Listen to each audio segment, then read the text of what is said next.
मैं यहाँ पे स्टडीज़ करी थी पाकिस्तान में, तो फ़ादर यहाँ मेरी सारी चीज़ें जो हैं वो पूरी कर रहे थे और मैं यहाँ रह के अपनी स्टडी कंप्लीट की है। उसके बाद मैंने अपने भाई के साथ मिलके अपना बिज़नेस स्टार्ट किया था और मेरे हिस्से में ये 1 कनाल का घर है, यहाँ मैं रहती हूँ।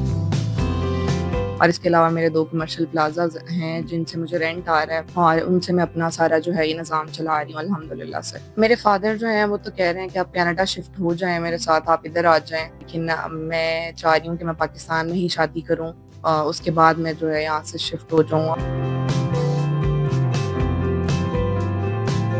कि मुझे जस्ट एक लॉयल इंसान चाहिए, जो इज़्ज़त करने वाला हो, रिस्पेक्ट करने वाला हो। पहले भी मैंने बताया था, लेकिन बस यही है कि रिस्पेक्ट करने वाला हो, गरीब-अमीर ये मेरे लिए मायने नहीं रखता। कोई मेरे साथ लॉयल्टी के साथ टाइम स्पेंड करे, मेरे साथ रहे, मुझे टाइम दे और मेरे बिज़नेस को भी रन करे। मेरा प्लान तो यही है कि विदिन 2-3 मंथ्स मैं शादी कर लूँ, शादी करके उसके बाद इंशाल्लाह हम मिलके, मेरे हस्बैंड और मैं, हम मिलके वो अगर कहें तो हम कनाडा में शिफ्ट हो जाएँ।